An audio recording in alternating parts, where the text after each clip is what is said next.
Hey guys, I'm J-Mac. This is Raid Shadow Legends. Hope you're all doing well. Hope you're staying warm. It's like, I don't think last time I checked, maybe 10 degrees here in Oklahoma. So we got a nice little cold front come through. A little bit of snow on the ground, but it's only going to last a couple days. Um, anyway, today I have a problem. Um, we're in the middle of a fusion, and I highly neglect going through accessories and armor. I'm horrible about it. I do maybe 5 or 10 minutes of it, and I get so bored, I just quit doing it, find something else to do. So I mean, I've still got a little bit of room. Still got 262 spots I can get, but there's a spider tournament running right now, and so I need to get rid of as much as I can. So one thing, I'm at the point where I can sell all my blue stuff. I just don't even look at it, don't even question it. I sell it. Also, I sell any star stuff that I have from what I farm with Spider 20. Usually only getting 5 and 6 star stuff. I'll pick up some 4 stuff here and there from other things, but anyway, what I wanted to do today was spend some time going through my artifacts, and I know things I'm looking for is one, if you have a ring like this. So if you have an attack ring, what you're hoping to get are attack percentages on it. And early on, you would look at this ring and probably think, hey, that's a good ring. I've got HP percent and defense percent, which I did get lucky in the rolls. It could have went flat stats, but percent rolls are for one what you're looking for. And then as you start to get more picky about your gear, you'll want to start getting attack mains with attack substats. Now, of course, with attack, HP is nice to have. So this is one of those rings that I'm probably going to go ahead and hold on to for a little bit just because I got percent rolls on it. But it's not like, that elite piece of gear that you would be wanting to put on somebody because there's very few champions that can take advantage of attack and defense. Obviously, your nukers, the more HP and defense you can get on them, the more survivability they have. But the idea of a true nuker is you stack them up with as much attack, 100% crit rate, and as much crit damage as you can. And then it's up to the other people in your group to keep them alive. But again, with that being said, when you don't have amazing god tier gear, you got to use what you have. And when I finish kind of flushing out my inventory, I'm going to have room to keep several pieces of gear that I may or may not use. It's such a hard thing. I don't know why I keep clicking in and out of it, but it's such a hard thing to know what to do because you don't want to mess, something up where you're got rid of a piece of gear that would have been amazing. Uh, but I know for me right now, where I'm at in the game, the only amazing pieces of gear I'm going to have are ones that are trip and quad rolls. And then really, your 6 star legendary stuff would really be the only stuff that I would question getting rid of. Um, is because you have room to keep 1,300 pieces, and it's nice to have options. I've got probably half of my roster. I bet I could go through and find different pieces because it's been a while since I've gone through some of the stuff. So, I think these champions I've worked on kind of recently. But I start going through, and I know I've got, some 5 star stuff like right here. I haven't even finished building her out yet. I know I've got blue stuff on people that may be champions that I don't use as much anymore, but they still play a role in either, Doom Tower, secret rooms, and it's tricky sometimes to know what to do, what to get rid of. But anyway, back to my point. We'll start rambling too much. Um, Gear cleanse is something you got to do, and you want to be smart about it. Like here's a piece. I've got a 4-star ring on Baracus. I could probably go through and find a better ring for him. This is the one where he's an attack-based champion. I have HP and defense on it. I got some attack percentage too. So for mid game, this is a decent ring, just because it gets a little bit of everything. Now with Brockus though, you want him built up with as much attack as you can. I think I stuck this on him because right now I'm only using him in faction crypts, and I'm struggling with the Skinwalker faction crypt with my healing and survivability. So I was just trying to pick up some, defense and HP Arcan. So everything totally depends on where you're at in the game.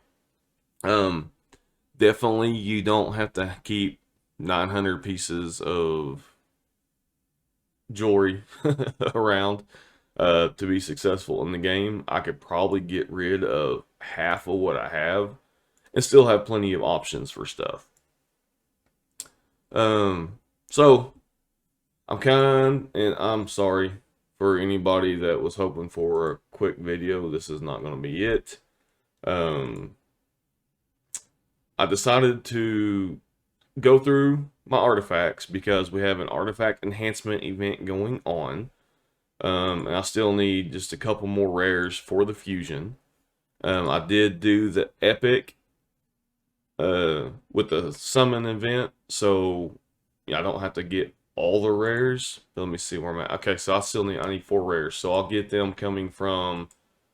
I'll get one from Spider Tournament that's going on right now. That's another reason why I want to clean up my artifacts is I've already done some Spider.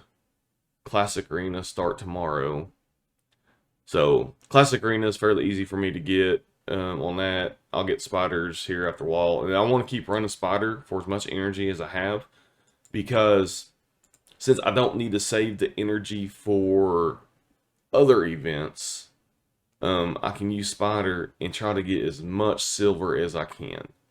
And so from Spider, I should be able to get the Dungeon Diver, and hopefully from the Artifact event, from everything I'm going to be leveling up today, I should be able to get it. So those are my 4 to get the last epic I need for the fusion.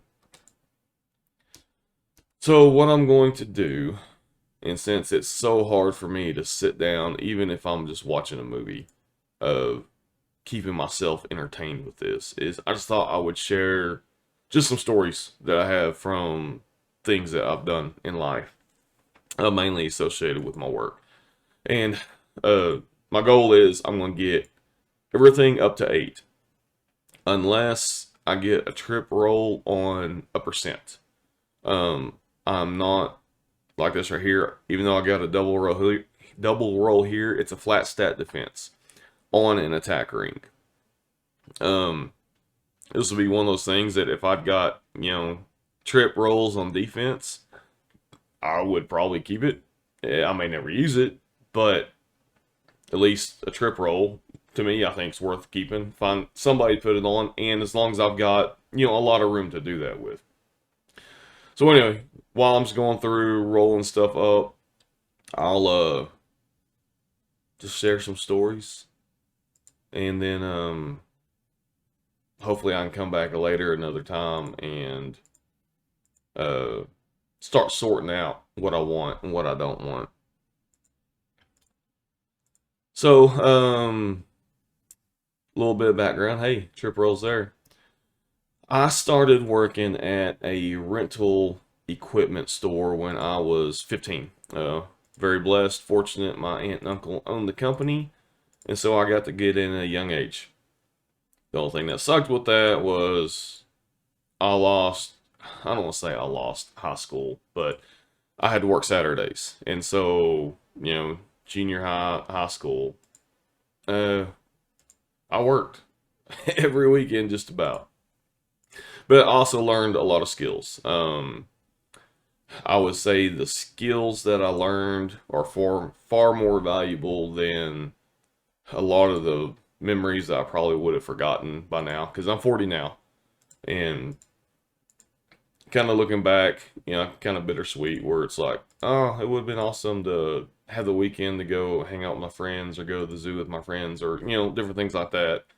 And but I got to learn a lot from working with my hands, a lot of how mechanical things work. And now I'm at a point where I can work on my own vehicles. I'm my own plumber, electrician, huge do-it-yourselfer.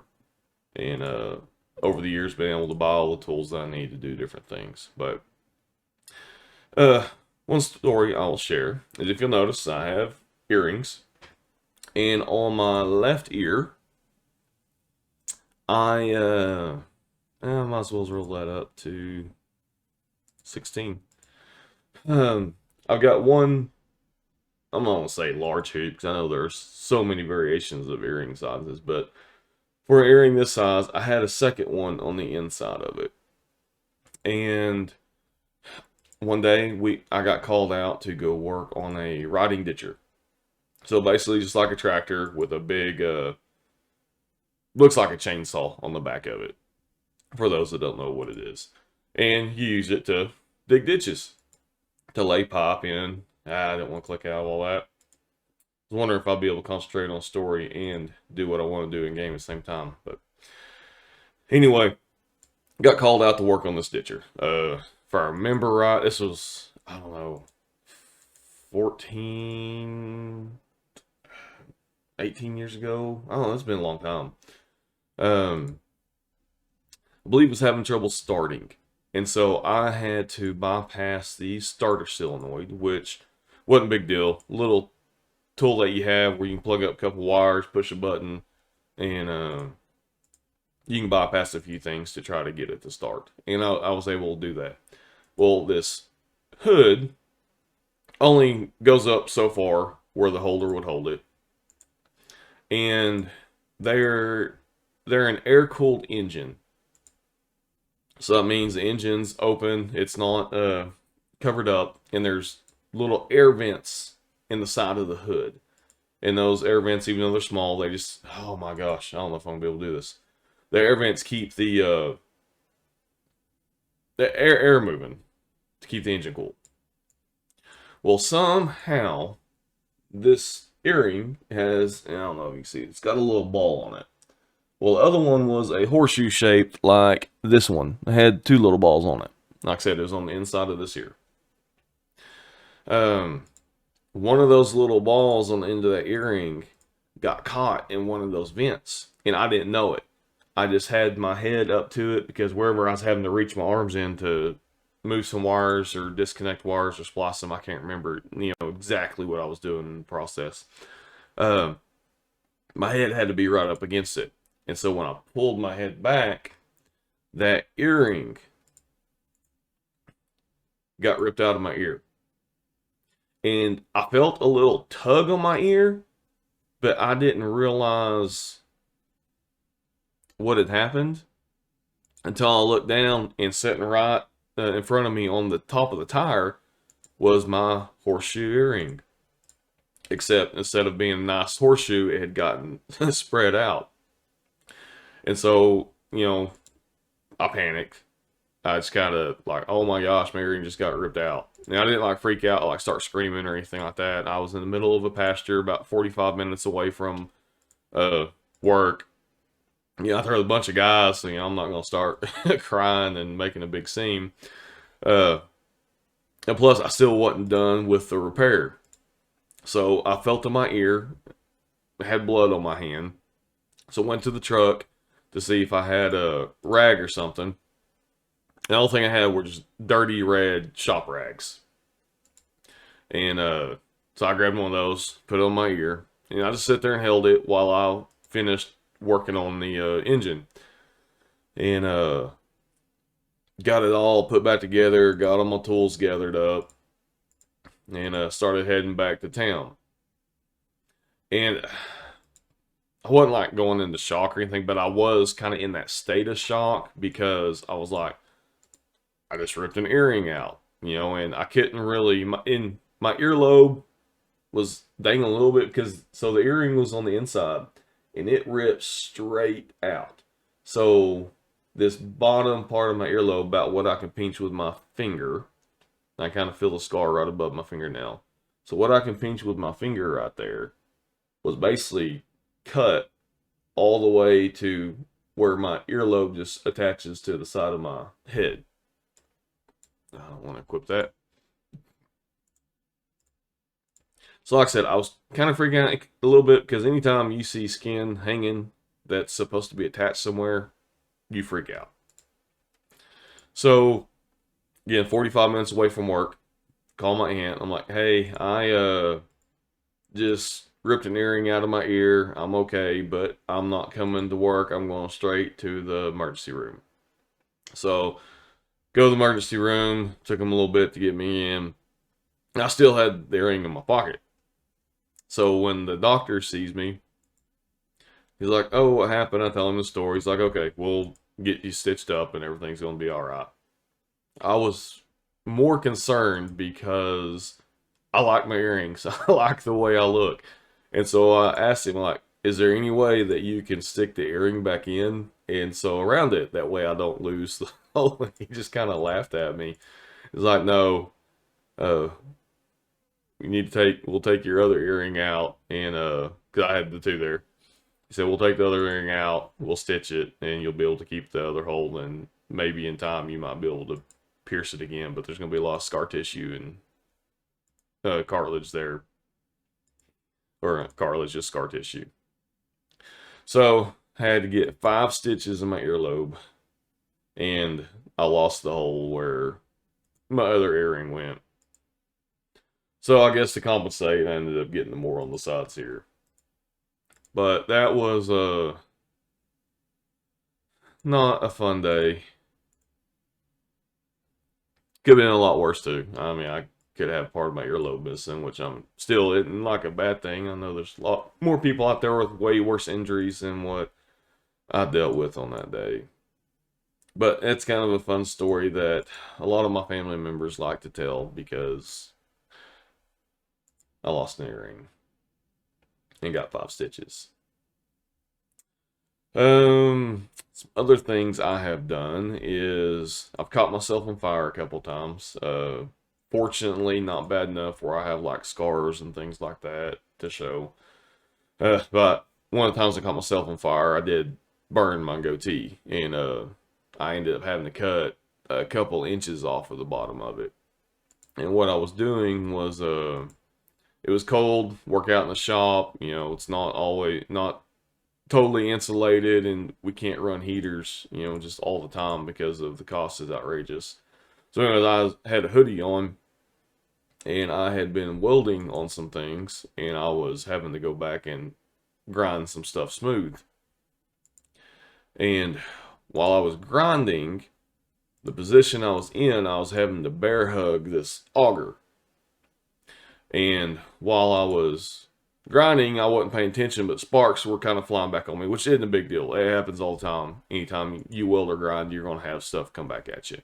Well, I didn't realize that hoodie that I had on had hydraulic fluid on it. So from something I'd done before, I'd gotten hydraulic stains on it. But it was still, I guess, enough fluid there that the sparks, the material, the fabric, a little bit of oil in there, and the sparks coming at, lit it on fire. And so, I've got my face covered because what I'm doing, I was having to, grind, sparks coming back at me, but I could feel my chest starting to get hot. I thought, what in the world? So I took my hood off, and kind of when I did, this flame came up. So I was able to pat myself out and get my hoodie taken off. And at the time, I had headphones. They're the old school that had wires that still, went down to, I can't remember. I've had a Walkman in my pocket or hanging off my belt. But I would have. It would have been some type. Oh, MP3 player. That's what it was. MP3 player.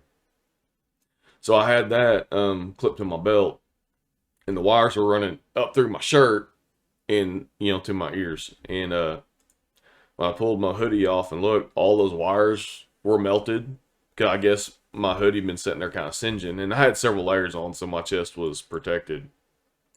But when the flame came up, it singed the bottom part of my goatee. And if you have ever smelt burnt hair, it is horrible, horrible, horrible. And so I ended up having to cut a few inches off my goatee. Uh, just because the hair was dead and it smelled horrible. I'm going to roll that one. One more. Got attack on the banner with attack percent and speed. So I learned that, I mean, it's not horrible, not great. I would love to have all the stuff go speed because banners are the only accessories that have speed on them. Well, if you ever have a banner with speed, definitely roll it up to at least see if you get speed. Oh, it's going to take forever. But it's necessary. I probably should just stick to my rule and just doing 8s for everything right now. Then I come back, kind of weed some of that stuff out. But what I know has got a bad roll on it. Anyways, back to stories. The other time I caught myself on fire wasn't too bad. It was just I was wearing jeans that had the cuffs on the bottom were wore out some, so little frillies were sticking off of it. And I was welding, and a piece of slag fell down and caught my jeans on fire. And I didn't even realize that they were on fire until somebody hollered at me from across the shop and told me I was on fire. So just got to be safer with things I do sometimes. But I did learn lessons those days. Definitely, like I said, welding, grinding, things can get out of hand if you're not paying attention to your surroundings. So I made sure to start cutting threads off the bottom of my jeans and stuff like that. That way, because any day I could go in, anything could break at any time. And so I never knew if I was going to be just servicing equipment that day, welding or grinding something, or if I'm going to sit in my butt at a table, taking something apart, replacing little things. Just every day was something different. Other situations I got myself into. This one was totally my fault. There were others that aren't, but this one was my fault and my ignorance, partially due to my age and just not being around stuff, and other times just kind of I just had my head up my butt, I guess. But I had to deliver a skid steer, and so the trailers that we normally delivered skid steers on, our equipment trailers, were out that day. And I had to use a 16-foot trailer. Now, a skid steer is a really compact piece of machinery. And if I had, say I could probably bring pictures in and all that, but I don't want to spend that much time editing. And I don't remember how. I might be able to. If you see a picture of a bobcat pop up right there, that means I figured out how to add pictures into my videos. I think I remember. But anyway, the equipment trailers, we hauled them on, set lower to the ground, and they handled the weight a little bit better. Because these compact units, it's just a lot of weight in a small area. Well, on a 16-foot trailer, they sit up a little bit higher, and it's a longer trailer. And so what happens as you go to unload this piece of equipment, since it's so compact and squished together, you got a truck and a trailer, and that back Bobcat, or Bobcat brand is what we had, and that skid steer starts going off the back of the trailer. Well, all that weight starts to pop the front of the trailer up because all your weight's on the back of the trailer. So when that happens, my truck, the back of the truck comes up. Well, on a vehicle, your emergency brake is tied to your back axle. So, or at least on the truck that I had. And to make matters worse, this is where my ignorance came in and my inexperience. Ooh, double speed roll. I was parked on a hill.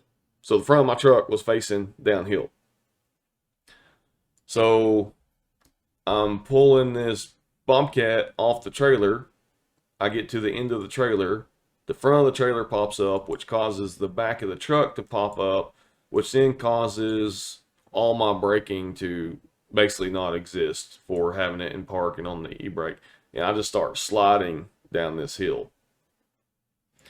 Well, that's scary enough. I was able to, back the Bobcat back up to the front of the trailer to bring everything down. The problem with that was by the time I did that, the truck and trailer had already slid down the hill, and the customer's vehicle was parked on the curb, and my truck and trailer slammed into it about 3 different times before it stopped. And I think I was 16, 17 when that happened. And very fortunate for one, I didn't get hurt. No one else got hurt. Um, Truck and trailer, everything got stopped. The customer was more worried about me losing my job than their truck. And one of the reasons was because the truck was one that they had won at a rodeo. So, I called my aunt and uncle and said, hey, just had an accident. And they came out and looked at everything. And so I learned a very valuable lesson that day of making sure, for one, when you unload equipment, you're on as flat as a level surface as you can get. And if you're not, pay attention to your surroundings. Pay attention to what you're doing. And it's just a lot that I've learned, usually through my mistakes. That's how we learn. That's how we get better. Luckily, none of my mistakes, like, seriously injured anybody. It was just more of a, look like a big dum-dum. But people, I don't even remember if they turned in an insurance claim for it. I think they felt so bad that I was so young and just made like a dumb mistake like that that they'd never filed a claim or sent the company I work for any information to get their truck repaired. So, like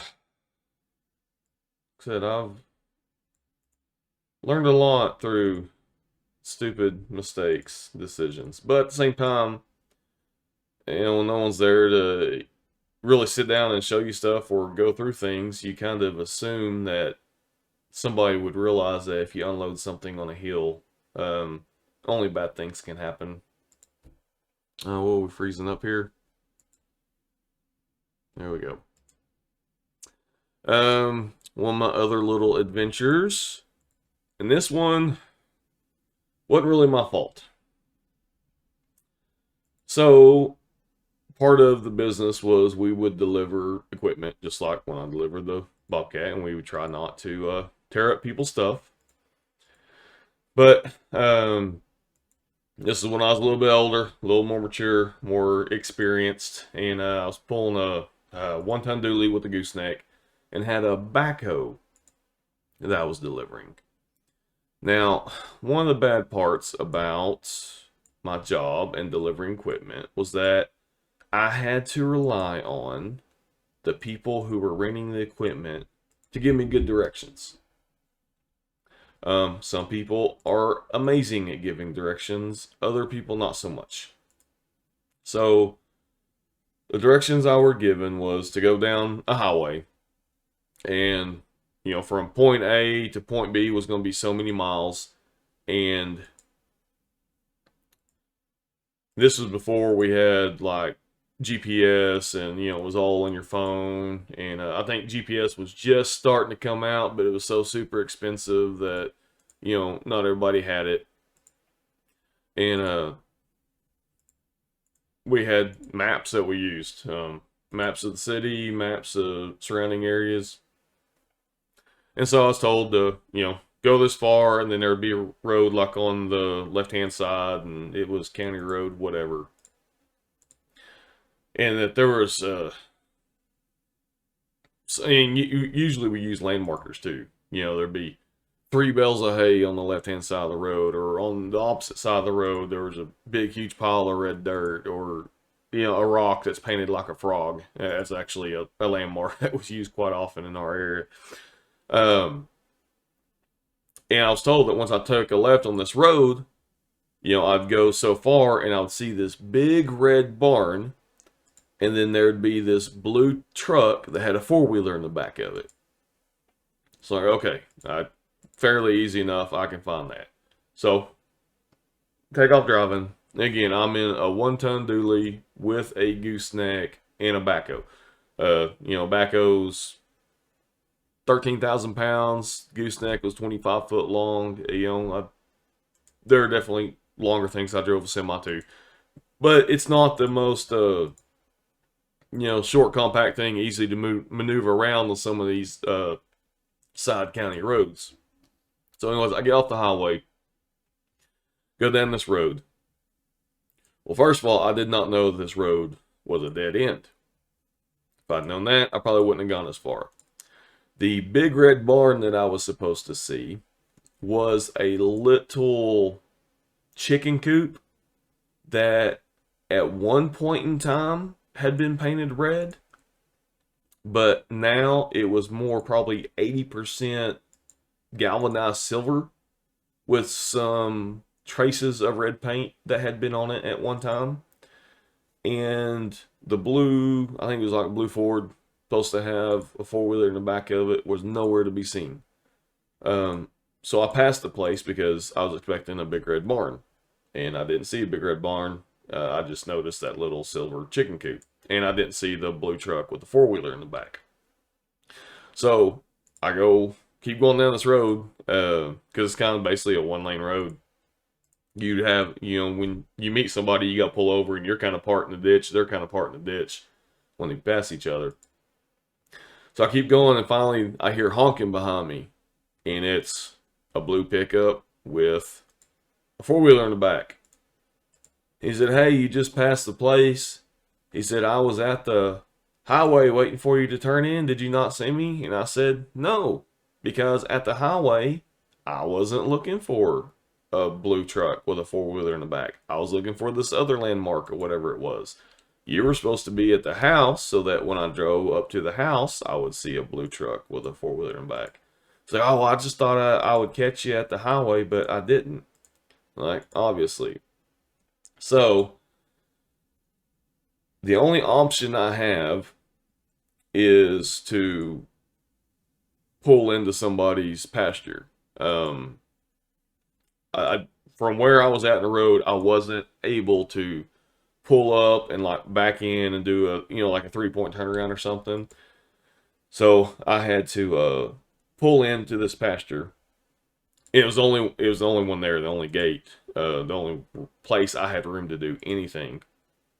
And when you pull in, it's was a old gravel road that just had this hill of a drop off. I mean, it wasn't just super intense, but the problem was it had recently rained. And so I drive along this road in this pasture for a while to try to find one of the flattest spots that I could find, because I knew I was going to try to turn around.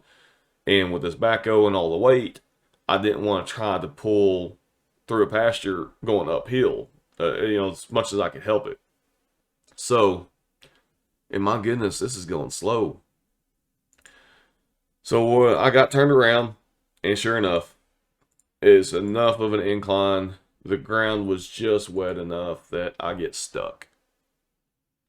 So I'm out in the middle of someone's pasture, stuck with a dually and a gooseneck and a backhoe.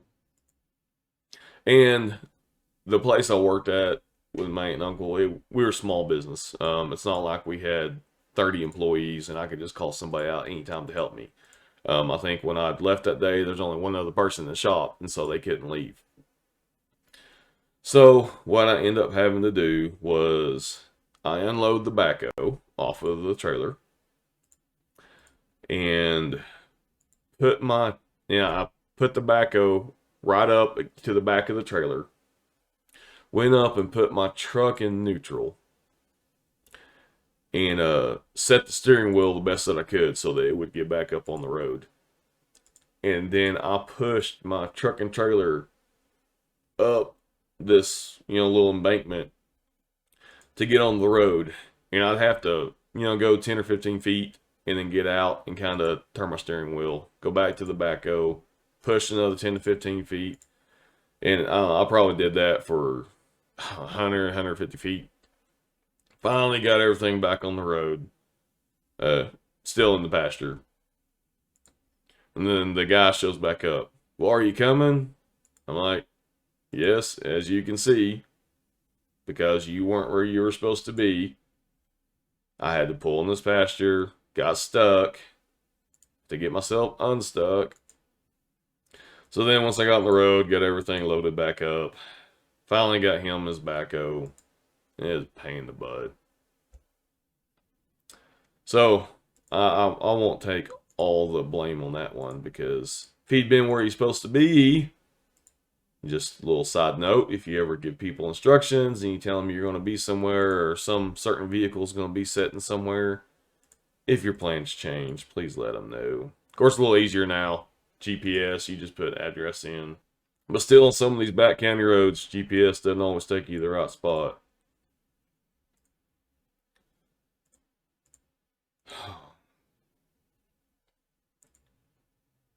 And I feel like I'm lagging a lot with this. And I definitely think if you're able to do this on your phone, it's a lot faster. I usually play on my phone. If I'm home, running my auto battles and stuff like that, I'll pull it up on the computer. Obviously, when I'm doing videos, I'll put it up on the computer. But I do think this right here, if you're able to use your phone, it definitely makes it a lot quicker. But like I said, I'm getting a decent amount of lag too. I think I don't know if it's just my computer or the game itself, because exiting out of here and going to your next piece. I almost wish that would be a good idea if they had little arrows right here on the side.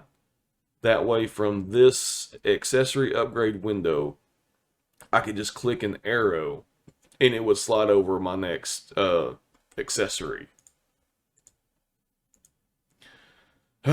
Sadly, Plarium's never going to hear my ideas. Or if they do, it's going to be another 10 years from now. And we'll all be into some other game. But wouldn't that be a great idea? Alright. So another thing I had happen, and this is my fault, my ignorance again. So this was after the skid steer accident, before the backhoe, so I was still learning, I'll put it that way. So had to deliver a SkyTrack, which is a all-terrain forklift that has an extendable boom on it. And again, down county roads and stuff like that, down to where this person working out. I can't remember if I delivered it or not. I think I did. But so going down these county roads, pulling off of them into these people's driveway, it was gravel that they had just brought in for doing whatever work they were doing. And it wasn't the nice compact gravel. It was the big chunky stuff that you can spin tires in very easily if you're not careful. So, and their drive went downhill. So unloading was easy. Just went down, unloaded it, pulled back up, no problem. Well, when I went to go back and get it, if I'd been smart and thinking, I would have kept my truck up on the main road, and in that way I just drive the forklift a little ways, from their house up their driveway, and be on a nice, compact spot to do it. Well, learning my lesson from before, I at least wasn't on the hill trying to do it. I was down in a lower spot, but the thing I didn't realize was I didn't have, just hundreds of yards to get good speed to go up this hill that had all this fresh, bulky gravel. And so I'm having to go up it slow, and I've got a lot of weight behind me. And my tires just start spinning, and I just can't get traction on this gravel. And that clicked me out. That's what's happening is I click once up here on this X, and I get impatient, and I click it again, and it clicks me out, when if I just click the once, it would just take me out of here. Could also do this. Then we'll do that. Singles. Okay, where was I at? There we go. Okay, so anyway, I'm going up this hill. Tires start spinning, and I lose traction, and I start sliding. And when you're sliding down a hill in a vehicle, you don't have just a lot of control, because for one, unless it's something you do all the time, you panic a little bit. And then my other problem was I was in that gravel, so even if I had complete control over the situation and was able to turn my steering wheel, it wouldn't have mattered because I was just sliding through this gravel. And it was a decent hill, and so I slid off to the side of the little driveway where they had these big boulders. And I had enough speed that when my trailer hit one of those boulders, the wheels had hit it, and it was a doodly gooseneck, and both wheels went over this boulder. And I said, this boulder probably 2 foot high, 36 inches, somewhere around there, 2 to 3 foot. So when I stopped, I had boulder, my 2 tires, and not too far behind me was a tree. So the problem I had was I definitely could not pull the truck up over the boulder to get unstuck. I couldn't back up because where I was at, there were other trees around, and I couldn't have gotten the angle I needed to. Under normal circumstances, I could have jackknifed my trailer and done what I needed to if I had the room to turn around. I didn't have that room. So my only option was to unload the SkyTrack, use it to pick my trailer up and move my trailer out from this boulder. Again, there's a tree fairly close to me, so I had to back off the trailer crooked, and I had probably a 2 to 3 foot drop off that from one of my wheels hitting to fall to get off. I had nowhere else to go. So that was a little sketchy, coming off the back of a trailer sideways and just, you free fall a couple of feet in a piece of equipment that weighs 13,000 pounds. So anyways, I was able to get unloaded, able to lift my trailer up, move it to where I needed to, so that way I could pull my truck back up the hill, and I got on the road and then drove the forklift up there and loaded it up like I should have to start with. So again, more lessons learned. So after that, I started unloading a lot just on the main roads, and that way I wouldn't have to get into people's yards. On that situation, I didn't mess anything up, didn't make any ruts, didn't take out any trees or anything like that, so that was good. Like I said, I learned it was safer just to walk, drive my equipment where I needed to, walk back to where I needed to. Because there was a lot of deliveries and semis that, trying to get through some of these cattle gates and things like that, it was just so much easier to stay on the road and just get a little exercise. And I feel like I have not made hardly any progress at all on this. That's actually not a great banner, but I mean, at least it's all percents.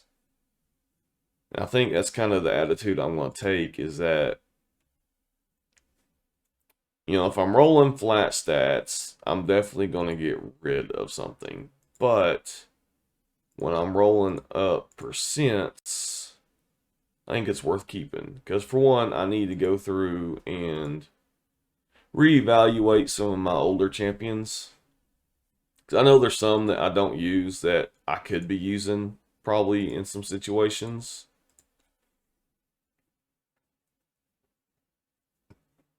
Yeah, I'd much rather see like this right here, defense banner. You want all your rolls going in that defense percent. Because usually most defense-based champions, attack means absolutely nothing. So that's probably going to be one that I sell. So I think what I'm going to do is look at is, let me just go ahead and do it while I'm sitting here talking about it. So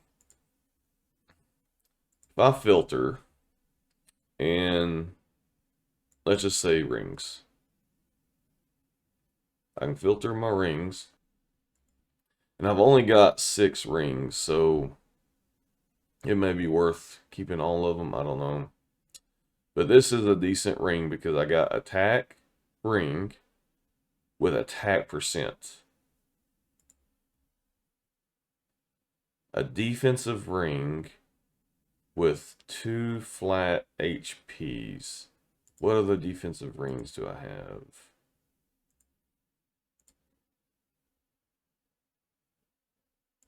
That may be the best way to do it is this right here. So I got rings. I got attack rings. So these are the 4 attack rings that I have.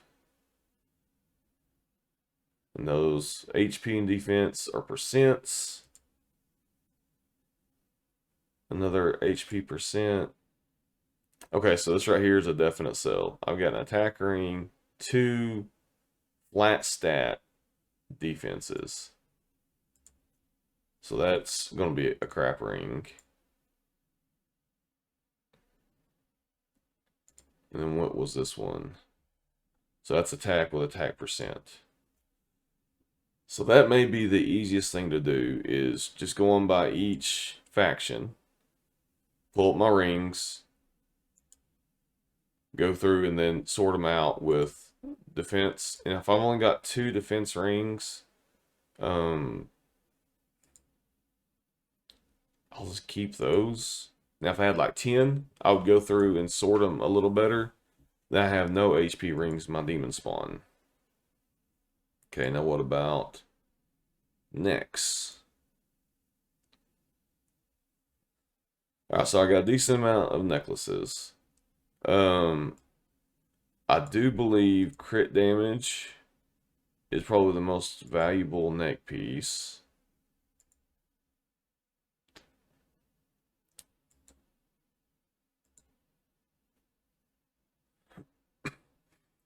So I got 4 of those.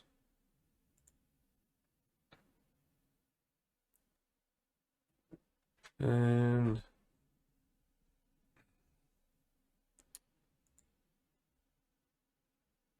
okay, so I haven't used HP attack and defense much on X. So this is kind of a dumb piece because if you're getting crit damage on something, you want your crit damage as your main stat, right?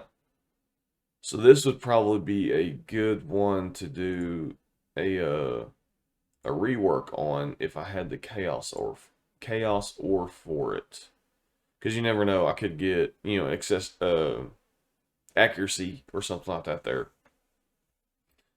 So I'll hold on to that one just so I can rework it. This one, HP with resist.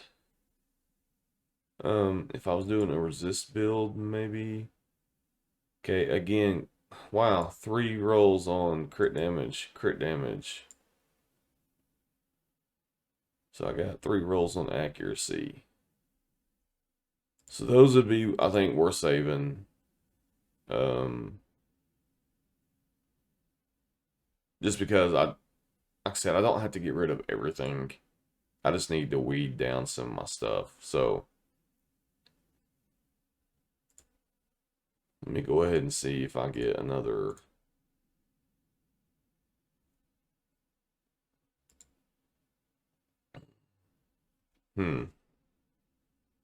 Yeah, this is where I struggle so much, and I apologize if you're looking to me for advice on gear.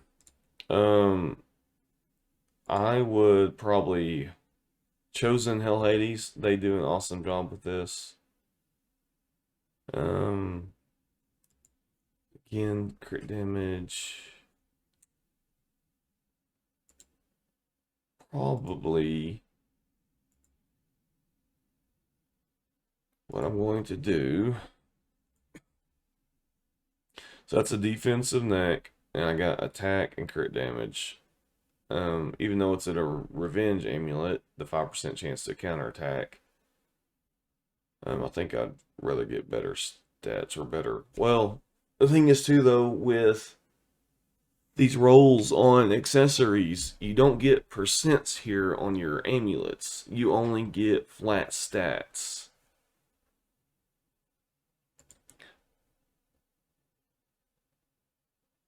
So I think it's worth.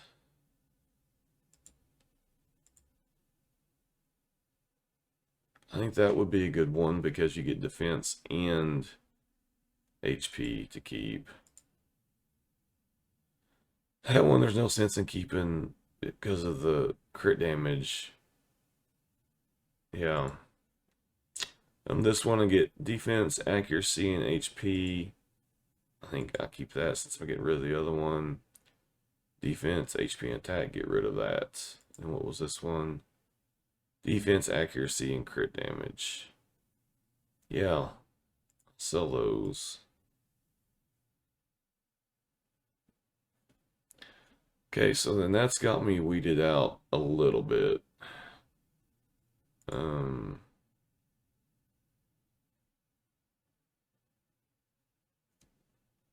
Oh, I've still got to do more amulets. The HP. How many did I have? 4, 5, 6, 7.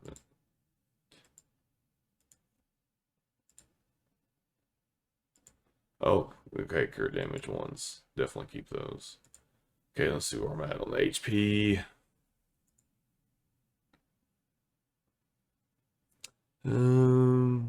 Resistance. Okay, I already looked at those. That's right. So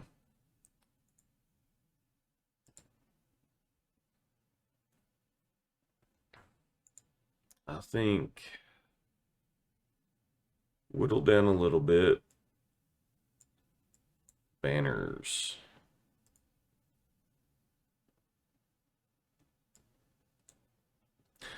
I should probably watch some of the other videos from other guys. Might help me make my decisions a little faster. HP percent. HP with defense, I'm fine with that. HP defense and speed. Speed and attack. HP attack.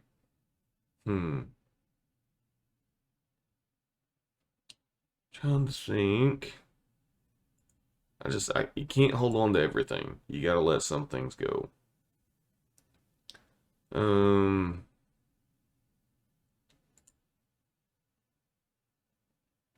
It's because that one has speed on it. I'm gonna keep it.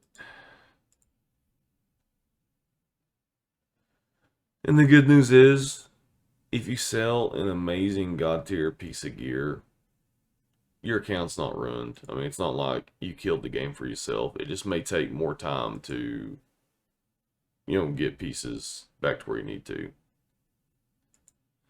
That's got speed, but it's only 4. Okay, so I've got attack banners with HP.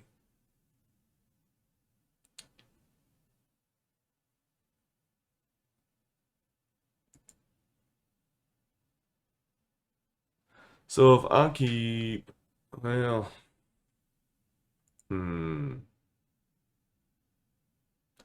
HP flat stats. I think I'm gonna sell that one. It's just so hard to know if you're gonna need something. That probably not, even though it's got a little bit of speed on it, getting that flat stat and defense on attack. I kind of want to keep those two because they've got percent rolls.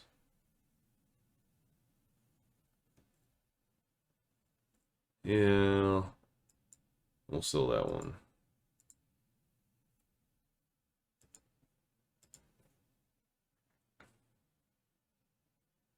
Like I said, there's not very many champions you want to build out that you've got a blended mix of attack, defense, and HP.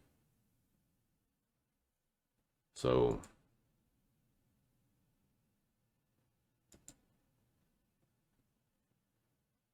have I done the defense yet? Don't think so. Okay, defense and HP. Defense, speed, and HP. Yes, I just did these. Oh, it'd probably help if I went in order, I guess, huh? Oh, resistance and accuracy. That's what I was looking for. Okay, so resistance. I think just keeping a couple resistance banners, no matter what the stats are, just because if I ever do need a resistance build. And then same thing, accuracy.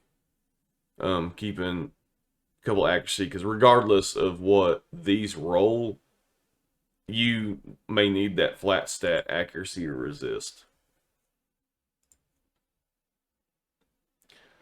And oh my gosh, it takes forever. So I got some weeded out. I've at least got everything up to 8 so I can see what it is. And like I said, I've still got, I mean, I've got room. You know, I don't want to keep this full all the time. But it's kind of nice that when you're sitting and you've got a little bit of silver. So I think that cost me 10 million in silver. I thought I started out with 35 million. Well, and I'll be selling more, which is fine. So that little bit that I did got me to 22,000 almost. Yeah. I just gotta keep plugging away, but I do think I'm gonna switch to my phone because it goes so much faster on my phone. It's just, I've got to just stay focused and do it. So, for anybody watching, hope you learned something, like something. I highly doubt there's not very many people that would watch this all the way till the end. But if you enjoy my ramblings, if you enjoy my storytelling, let me know in the comments. And I'm sure I can remember a lot of other stories, predicaments, things I've got myself into. But anyways, I hope you're all staying warm. I hope you're having fun playing Raid. Definitely, this is probably the worst part of the game, is having to go through and sort out your accessories and armor. And I need to do a better job of doing that. I need to probably learn a little more too about what I really need to focus on. But anyways, thank you guys. I hope you all have Merry Christmas. Getting closer to it, a few days away. And I just hope you all have a very blessed day. We'll see you next time. Bye.